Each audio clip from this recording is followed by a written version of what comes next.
Ay, ang sarap talaga mag-modelo, no? Sarap talaga ng buhay, no?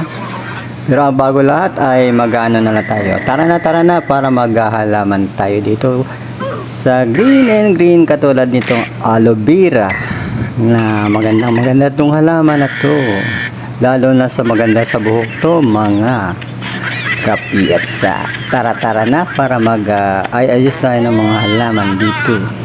Ayan, mga kakaibang mga halaman dito. Meron dito mga santan at mga iba-iba pang klaseng halaman dito na matatagpuan sa taas ng 50th floor ng building na to, mga kapiats. Yan, ito lang talaga ang kagandahan. Katulad ito, nililinis namin yan every Saturday at dinidiligan namin yan, mga kapiats, mga friends, mga kabusing. At shoutout ko si Sir Ruben Rafael, shoutout si Sir Alpi. Ayan, ito naman ang tuktok kasi nililinis namin yung mga nito, alulod, para hindi bumara, mga kapiets. Yung itong mga basura na kukuha namin sa taas na mga gilid-gilid, mga kapiets, mga friends. Yan, kailangan siyang tanggalin. Ang hirap talaga, no? Yan, ang taas pala nito, nakakatakot, no? Paano kaya pag tumalon tayo doon, mabubuhay pa kaya tayo, mga ka-friends?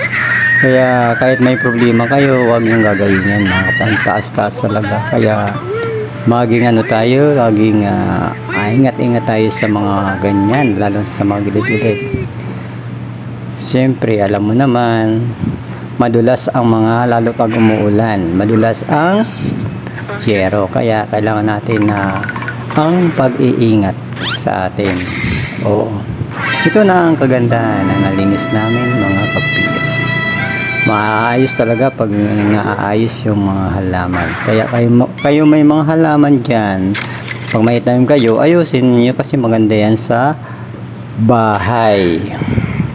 Diba, oh?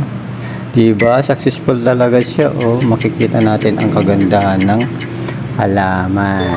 Ayun.